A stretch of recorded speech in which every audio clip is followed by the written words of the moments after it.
Hello, I am the Dark Fae, and welcome back to Confessions of a First-Time Dungeon Master. As always, if you missed the last session, I'll put a link to it up in the corner for you over here. You can go check it out, catch up on what you missed, then come back here to find out what happens next. So this one, I'm combining sessions 64 and 65, and this is kind of a little bit of a finale to this story arc, so apologies also for not having hosted these in a while.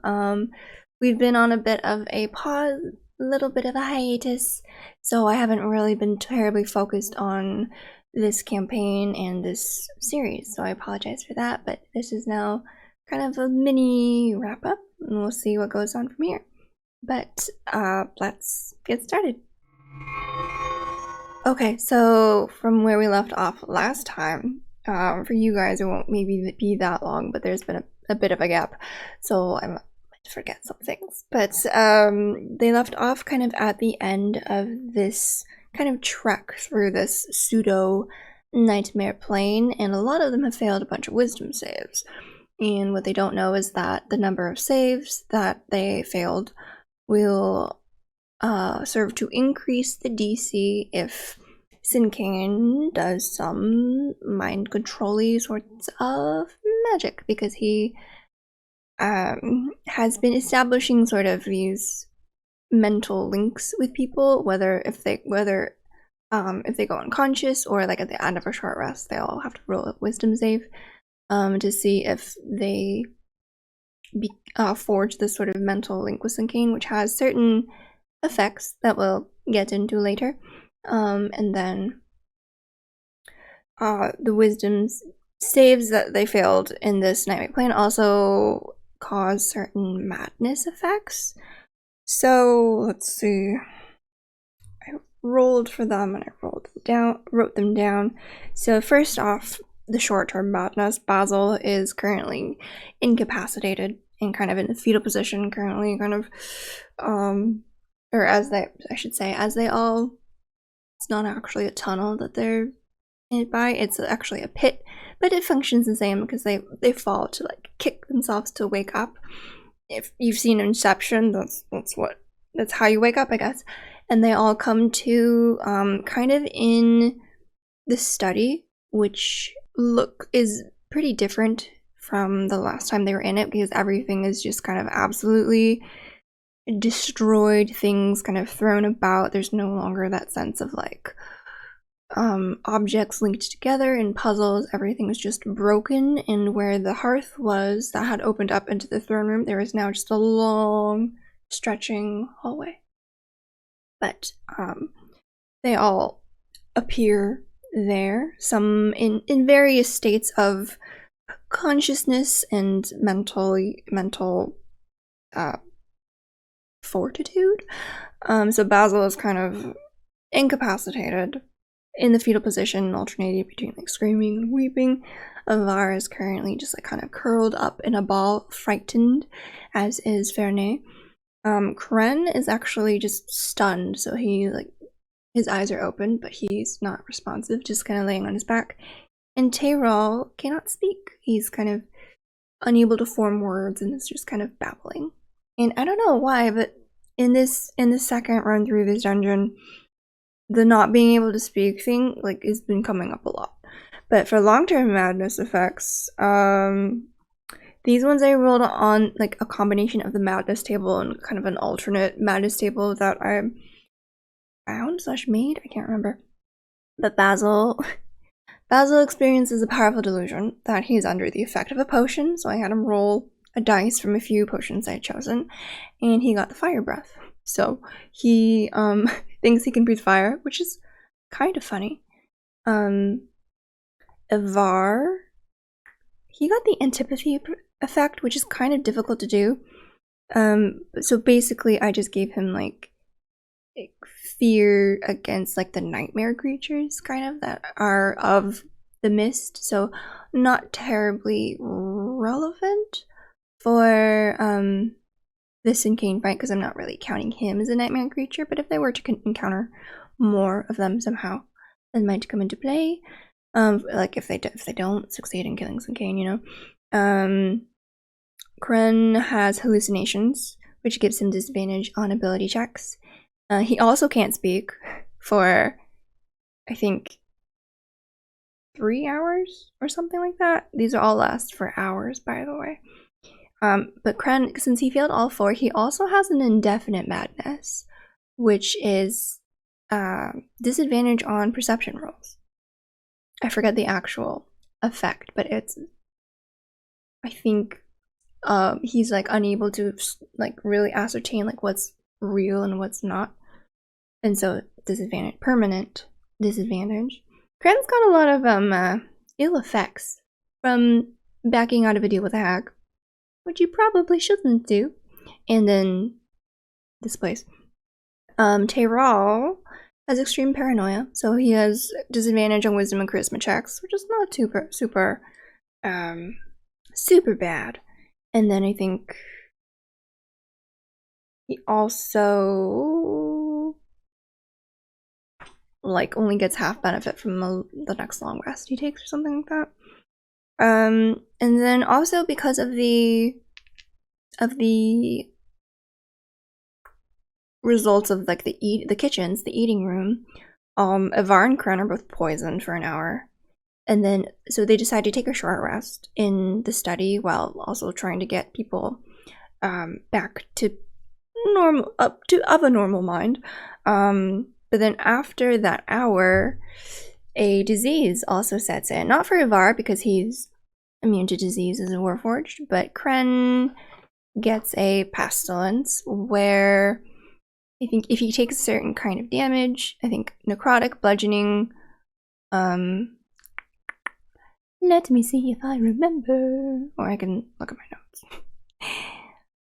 Necrotic, bludgeoning, necrotic, poison, or force damage. So anything that like impacts them or like exacerbates that kind of poisony, dark magic-y effect, they have to make a con save or use their reaction to immediately vomit, and basically their next action is used up like just retching. It's not good. Also, they get sores on their body, their max hit points are reduced by 2d6, and they lose 10 feet of movement, and disadvantage on strength checks and saves. It's not a good disease. It's not a good thing to have. They should cure it at some point, but that's not hard to do in D&D, so it's not, I don't think it will be of much consequence. But Kren does take, at the end of the long rest, they do notice the sores, and he does take those effects. So, after a bit of waiting around and a bit of people resting, they decide to continue down the hallway. And so this hallway is kind of overly long. It's like too long really to fit in this tower, but as they go down, it's kind of like a medieval castle hallway, so there's like paintings on the walls and like suits of armor lined up, and as they walk down, like the armor will like twitch or like clang, and the paintings kind of stare at them as they go by, or like their expressions will like melt and change into something kind of grotesque. And at the end of the hall, there's kind of just this eerie purple kind of slightly pulsing glow. And as they continue walking, eventually they do reach the end of the hallway, and they realize that at the end is a large mirror, which is kind of reflecting them in the hallway back, which is kind of causing the illusion that the hallway is that long as well. So they all kind of stop for a bit and kind of discuss what to do, and kind of mirrors are dangerous in D&D. Let's put that out there first. You never know what happens when you look into a mirror. And after a little bit of discussion, I think Valkyrie almost goes up first, but they decide that Fernay will be the first to go up and see it, because they're like, maybe you go through it, maybe you have to break it, they don't know. So Fernay is the first one to go up and put her hand on, and this is kind of funny because this is going to happen to Fernay anyway. Because Sinkane is trying to subtly kind of like sow doubt into the party that she will betray them. I think I maybe did it a little too subtly because I don't think they caught on. But Sinkane has been trying to offer Fernay a deal to basically save her people in exchange for sacrificing the party. But they don't really pick up on it. I think I'm a little too subtle, so I don't get the meaning. But anyway, what happens, Fernie's form kind of starts to shift and actually grow, and she becomes this sort of very tall with like an overly stretched limbs, kind of grotesque, like demonic version of her. As they see in the mirror, Fernie's actual self is kind of trapped inside and is banging on the glass before it disappears, and then around them sets of mirrors just boom boom boom boom line up, and they are kind of trapped in this room of maybe 20 or so mirrors that are just kind of facing each other in this rectangle.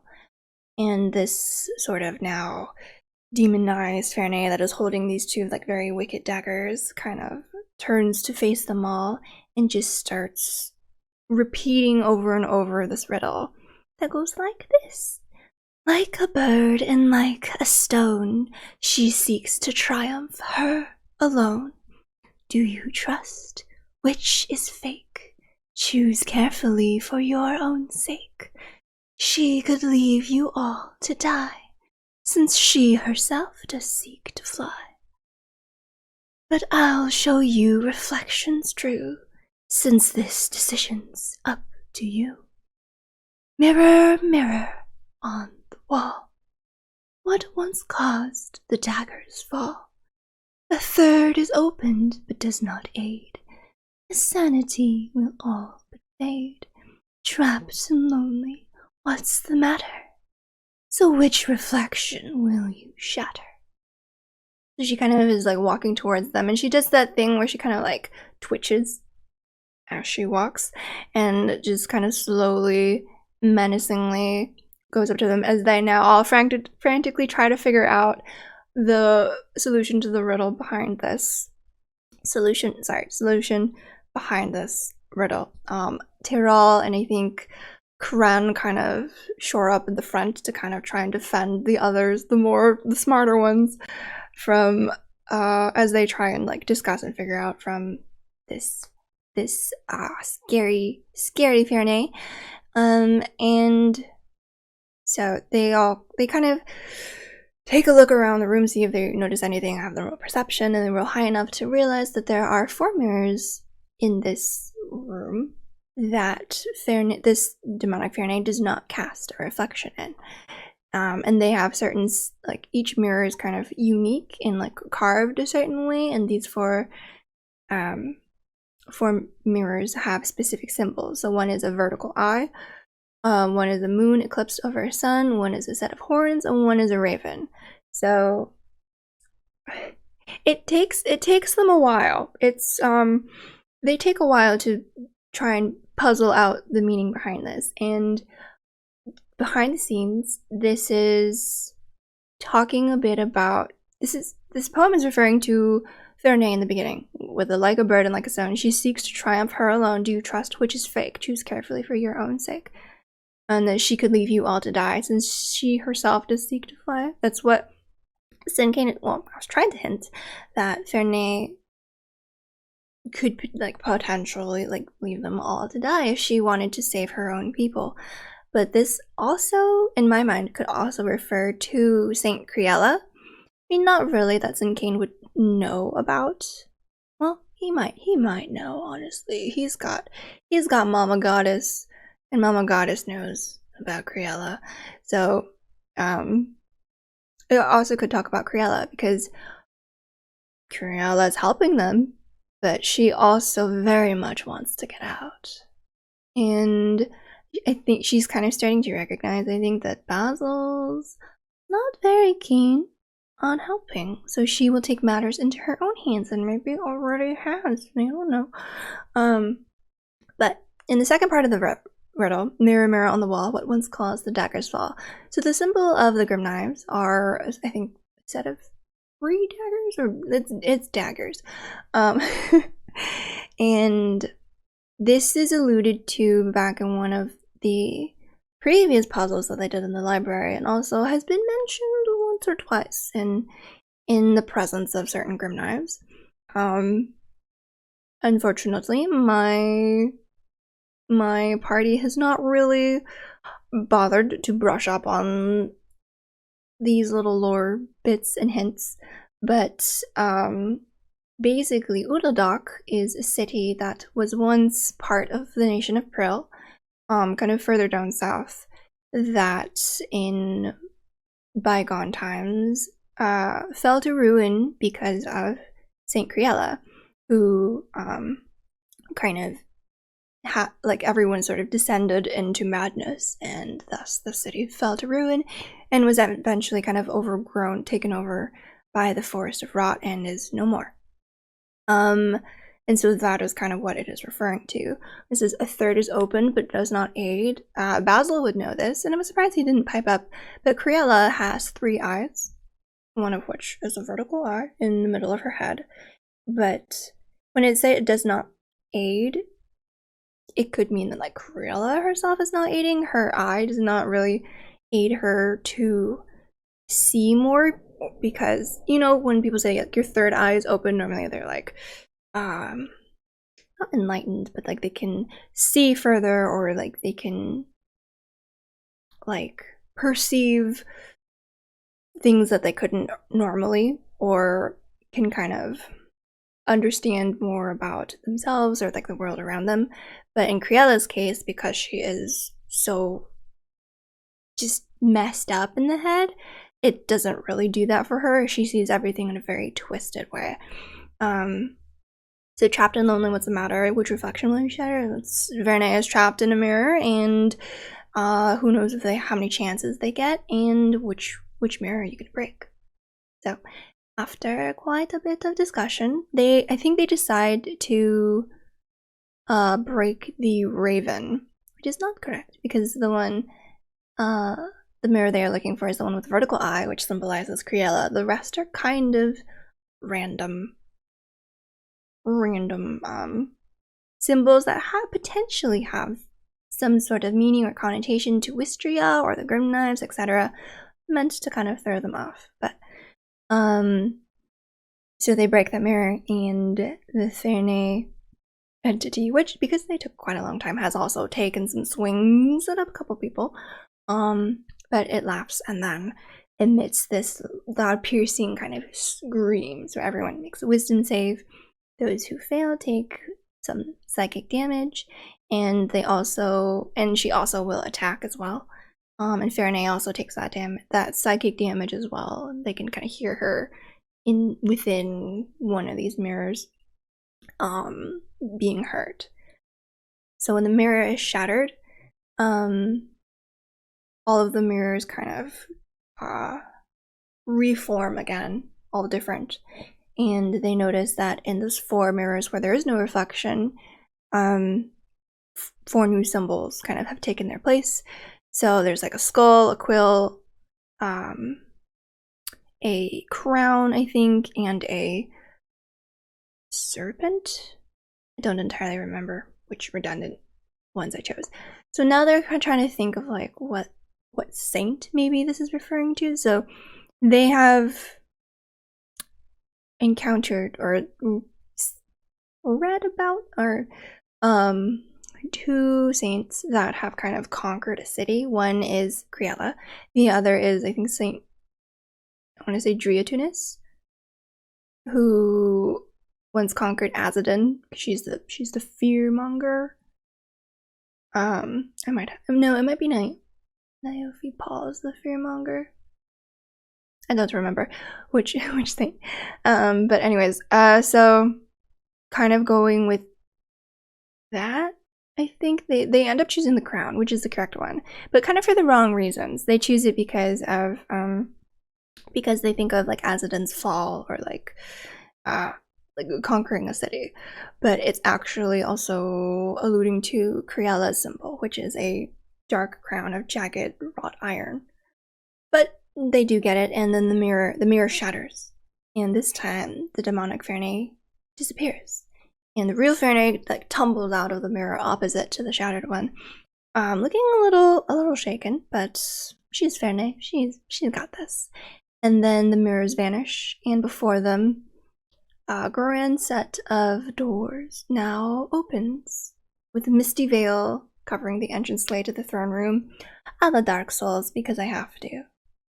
So, with their final bits of preparation, which involve, I think, casting some buffs. I don't really taking some of their psychic potions, some potions that they also forgot about. By the way, I think Valkyrie casts like protection from good and evil on herself. I think Umric casts Beacon of Hope, which gives people advantage on wisdom saves or something. Paranoia casts Intellect Fortress on, I want to say, Avar, which is resistance to psychic damage and advantage on wisdom, intelligence, and charisma saving throws against magic, or something like that. But anyways, and now they enter the throne room. And so this is where this final encounter begins. So the throne room now is very different than what they previously saw. The obelisks have kind of faded and have kind of like grown and kind of like stretched into the room, like melded into the room almost. And those kind of crystal cores, those like opalescent stones that Sinkane had been inserting, have all kind of like cracked and spread, and there's just like these like rivulets of that stone kind of in the walls now, kind of glittering amongst this kind of dark obsidian like stone. That sort of dark mist is kind of like pooled on the floor and is kind of moving up to kind of seep still out of the windows. And there are also these large kind of demonic unfamiliar runes that have just been etched into the walls, the floor, kind of all over on any surface, and it's part of whatever plans Sinkane has for them. So, and as they enter, Fernay at the head, because there's some sort of semblance that this is still a negotiation. It's not. Sinkane kind of greets them and thanks them for joining and says, "Well, isn't this a nostalgic sight? All of you gathered here, well, with some new faces, since he hasn't seen Kren before, and Fernay was not here last time. But to Fernay, he says, 'But my lady, if this is who you brought, then I have no doubt, and I have no doubt sent in the first place. I can only assume your intentions. Clever rogues, always with tricks up their sleeve. Somehow you hid from my sight to get here. Not to worry, though. I have no need for it. I have a new sight that I can use. Lady Fernay, you still have time to consider my offer. A simple sacrifice for your nation's sanctuary. Is it so steep?' And Fernay glares at him, crosses her arms. She's like, 'I think not, Sinkane. I've had rather enough of looking at your nightmares.' So, and this is, no one really chimes in, and so Sinkane, very well. You were shown mercy last time. And he kind of leers at Valkyrie, who did die in the last encounter, and says, 'I recall one of you fell in battle. Brought back, I see. Well, not to worry. This time, have no fear of cold, unfeeling death. There are other fates in store for you.' And then we roll initiative! Just based on that little speech, Sinkane's not, well, he's aiming to kill them, but the party won't actually die if they die. They're actually going to be sort of trapped, and their souls and minds kind of uses fuel for the expansion of Wystria's nightmare plane into the material world. So if they fail, then they are kind of like going to be, their minds are basically going to be bound to hundreds of other tortured minds and kind of constantly in a world of pain, so it kind of would be a TBK. But and then the nightmare plane would kind of surge forward and potentially break the barrier that Prill has set up, and travel further inland to who knows how far. But anyway, combat begins, and it is a very long combat that spans like 1.5 sessions. Sinkane does have 2 of his pets, 2 gibbering mouthers with him. So kind of the gist of how this combat goes, it's kind of rough. It's not too bad in the beginning, and then it quickly goes downhill, and then it kind of goes back okay. But let's see, notable moments. Basil does cast Charm Monster on one of the gibbering mouthers, which works. Charm is a very interesting thing. Also, gibbering mouthers are not smart. They don't really understand him, and the way that a charm monster I think kind of works is they're only really charmed by him. So for a while, I kind of have it obey his commands. Like I was like, okay, sure, it'll go and attack its friend. I'll give him that. And so eventually after many rounds, after the second gibbering mouther dies, it's still charmed because no one's attacked it. But then I start kind of rolling insight. Like I start rolling to see if it rolls high enough to kind of either recognize that the people around it are not so friendly, or if it's in fact kind of enamored for the turn with Basil. So if I rolled high enough, I would have it attack. If I rolled low enough, then I would have it kind of do nothing on its turn. And then so Sinkane has some kind of interesting abilities. I think I ended up not really liking the way that I built him, because I was like, there were quite a few turns. I was like, I don't really know what I want him to do, or like it doesn't feel very effective for him to do these things. But basically, he is a large fiend, and he no longer has his effigies because thankfully they got rid of those. Because this fight would have been 100% real bad if he had those, because that's just an extra like couple hundred hit points and like AC boost and like other abilities. So good on them. They learned from the first time. But I can put some of his stats here. It's kind of hard. He is I removed the resistance to bludgeoning, piercing, slashing because that was just gonna take way too long. He is immune to psychic and poison damage. He can't be poisoned, charmed, or frightened because he doesn't really have a good, like, his mind is fucked up enough that he like attacks against it aren't really gonna do much.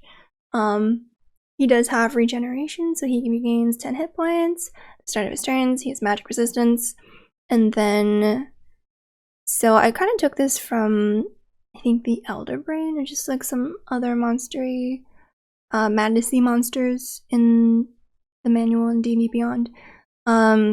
So with Sinkane's psychic links, he is linked to quite a few people, I think, like Basil, Var, Kren, Teral, when the fight begins. And so for those who are psychically linked to him, whenever the Oni takes damage from one of these creatures from an attack, they take 1d10 psychic damage as like a backlash. Like he can sense everything like through their senses, and they are aware of this link, by the way. And he can also target the linked people with certain legendary actions. So with like a psychic pulse, he can just target one and cause it and anyone within 10 feet to take 3d6 psychic damage with no save because of the psychic link. He does have legendary actions to like implant a connection or it doesn't take an action to sever it, and if he severs it, then the target has like disadvantage on everything until their next turn. And then he also has like his glaive, which is his normal attack, and then also this consume minds feature, which I kind of really like, but it just felt a little bit slow, although it is pretty pretty detrimental, which is it targets a creature it can see to make a wisdom save, or they take 5d10 psychic damage, half on a success. On a failure, they become mentally drained until they finish a short or long rest, or they get greater restoration or heal. And when mentally drained, it's a little bit like a Bane or like synaptic static, where they have trouble really forming coherent thoughts, or they're just mentally exhausted, and so basically they have to take a d4 penalty to everything. Ability checks and attack rolls, not saves, because that'd be OP. But if Sinkane continues to target a creature and they continuously fail, that dice increases to a d6, then a d8, and so on, until the dice becomes a d20, at which point the target loses consciousness. Like, theoretically, that's never gonna happen, right? In combat, but I just thought it was an interesting ability and very, very appropriate, so he has that. He also has one per day. He has a feature where he can basically mind control somebody.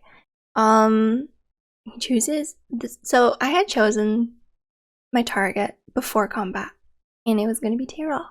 Tyrell is a big damage dealer, has a lot of attacks, and kind of low wisdom, and Sinkane knows how to take advantage of that. And so right when the combat begins, actually, Umeric did not cast Beacon of Hope.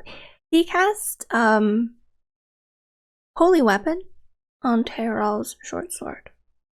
And it's like, well, I literally already planned this, but he's free to drop the spell if Tyrell gets mind controlled, so that he's not doing an extra 2d8 radiant damage per hit. But it's kind of a 5th level spell wasted, and I felt kind of bad for that. Maybe I should change up my plans, but I also wanted to like stick to it and be like, well, this is what happens. I can't keep adapting everything to what they do. Like, you know, sometimes I think some things are fixed, and like depending on what they do, the outcome will be good or bad, instead of like changing my plan because of what they do to make it better for them. I don't know. It just, you know, it doesn't feel great. But anyway, so Tyrell is then mind controlled, and so now I'm basically playing Tyrell, as well as Sinkane, as well as doing lair actions, as well as the monsters, as well as monitoring the players, and also I'm playing Fernay, because she is in this battle. She is kind of a high level character. Her sneak attack is pretty high. It's a lot, and honestly, halfway through, not halfway, 2/3 of the way through, it stopped being fun, because it would, for me, and I think probably also for players, because there were just so many status effects like running around. There were so many like effects going on, and I felt like for a long time that my players don't really pay attention as much as they should during combat, like when it's not their turn, or when I'm telling them to take damage or to roll something. And so I got the feeling it was a little overwhelming for me, because I felt like I had so many things to keep track of when I do as a DM, and I didn't really feel like my players were necessarily helping me out as much as they could. Like, for example, so like a round would be they do their attacks and spells, Sinkane does his attack or consumes minds. Like Ivar and Kren both got a negative d4, which I felt a bit bad about, because Ivar already has a bad time hitting because he's not really optimized. None of them are. But he also will take legendary actions at the end of people's turns, so he can do a glaive attack, he can do psychic pulse, etc. Their lair actions, I like their lair actions this time. It has to do with like the feeling of the minds all around them. So they have like different emotions that then turn into lair actions. So they have like Wave of Despair, which is like weariness. So they make a con save or take damage and suffer a point of exhaustion. terror. So this one is classic wisdom save or be frightened. This one, there's one that's kind of like laughter, but maddened. And so everyone has to make a wisdom save or drop prone as they start laughing as well. One is, I like this one. This one was like malevolent, like puppeteers. So this one I made a strength save where like these invisible threads like attempt to move them. So if they fail the save, they move up to half their movement speed and make an attack on their closest ally. And then the fifth one is an aura of silence, where a wisdom save or they become unable to speak. Like, see, unable to speak has just been a thing. And then that one's important because for casters, you won't be able to cast veritable spells, which is a lot. It counts for a lot of them. But anyway, I tried to make ones that didn't deal as much damage and were more like status effect or like condition wise. So then layer action happens, and then like Basil goes up and tries to stab.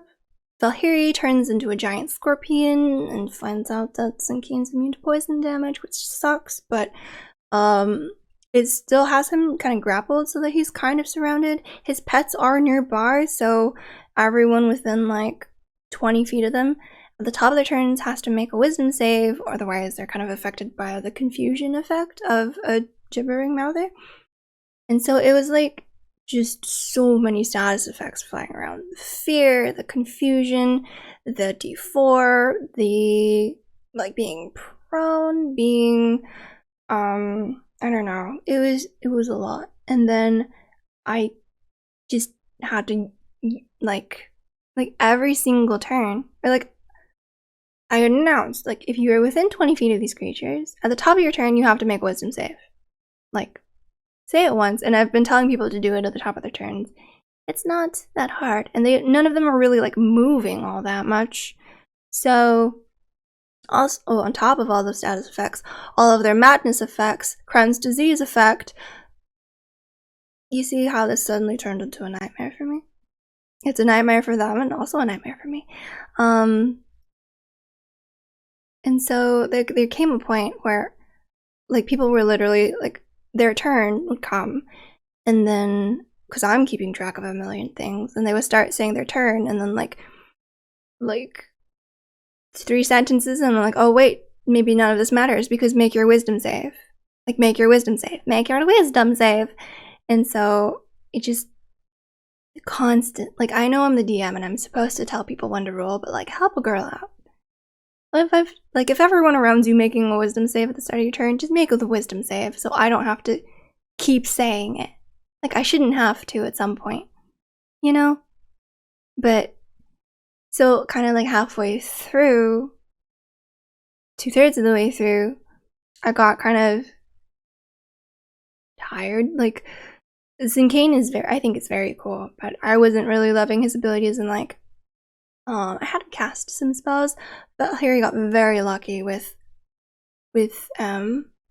saving on her spell against mental prison. That was going to be rough because she basically wouldn't be able to do anything and would take a ton of damage. She did take a ton. It's 5d10 on a failed, so it was already a lot. Sorry that this is all over the place, but I'm bad at explaining combat, and this combat was kind of all over the place. Paranoia honestly was kind of the main damage dealer as an inquisitive rogue, which is not a very strong rogue, but it fits her as the master of secrets. So she kind of gets sneak attack no matter what, and rolls very high. So she's doing like 40 damage around, maybe, which is kind of more than they do. Almost put together, almost. But, so eventually, with mist spells and, yeah, definitely like Tyrell, Basil, they went down at one point. with Sinkane's kind of howling babble that kind of affects everyone within a range. Everyone was down except for Valkyrie, who is in her beast shape. So she, on her next turn, luckily drops out of beast shape and does a mass healing word or mass cure wounds and gets everyone back up, like, to a little bit so that they're not unconscious and bleeding out. A couple people, I think, got to 2 death saves, but no, because I didn't want to be like, okay, I always want to let dice do it. I don't know, I feel bad for, like, just outright killing a player if there are other players, you know, still attacking, etc. But technically, yes, Sinkane would go for the kill, but, like, at some point I was kind of like, I do want them to succeed in this. Like, I don't want this to be TPK. I want them to succeed. So it's not that I was really pulling punches, but I kind of tried maybe a few, like, riskier plays that could either have resulted in the TPK or kind of would give them an opportunity to come back, like that mental prison roll. But yeah, I kind of want the dice to determine it, so I didn't, like, outright attack anyone twice, maybe once to put them down to 2 deaths and see. But eventually with that, they do, I forget who got the how do you want to do this? Umric? Yeah, it was Umric. So Umric got the how do you want to do this with an inflict wounds. I had thought he was describing his divine strike, and I thought he meant his channel divinity, which was enough, so I kind of gave it away, but he was already at pretty low hit points. But yeah, with his channel divinity and inflict wounds dealing a ton of necrotic damage, Sinkane does go down. And then Basil kind of quickly takes out the spikes. I think gives one to, like, Kren, and they quickly they almost fuck it up, but they impale Sinkane in the head, the heart, and the stomach. And what happens is that they kind of crunch and squelch, and then they start to glow with this purple light kind of forms at the point. And then they form these tendrils that wrap around Sinkane's body, and they, like, tighten, and they can see his body, like, cracking and kind of being squeezed as like the head is also, like, crack, crack, crack, crack, crack as the bones kind of crunch inwards, before it kind of, like, bursts outwards in this flash of light and arcane energy, as the kind of opalescent crystals that have been glittering on the walls and the floor and the ceiling, they kind of dim and lose their luster and their shine, and little glowing orbs of light start to emerge, kind of slowly at first, and more and more and more, before they begin kind of floating out of the windows and outside, kind of finding their way through this darkness, this shadow that has been roiling in this land. And as they kind of float outwards, they seem to kind of fight through the darkness, and the darkness actually seems to pull back slowly. This is an instant, but very slowly the darkness begins to fade, as these little points of light go to find whatever body that they once returned to. This is their minds and their, like, sanity returning to them. So in this kind of moment of finality, the obsidian stakes in Sinkane's body disappear, and what is left is Sinkane's, like, large form, now, like, shriveled. The eyes are kind of sunken and withered, and he looks as if he's been decayed for months.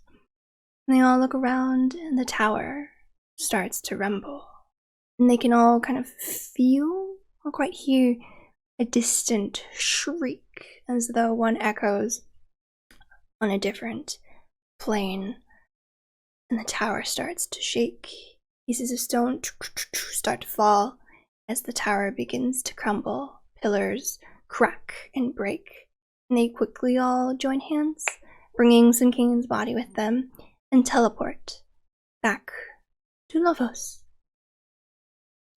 So with this, I kind of pull into a bit of a chapter and wrap up where the dark of the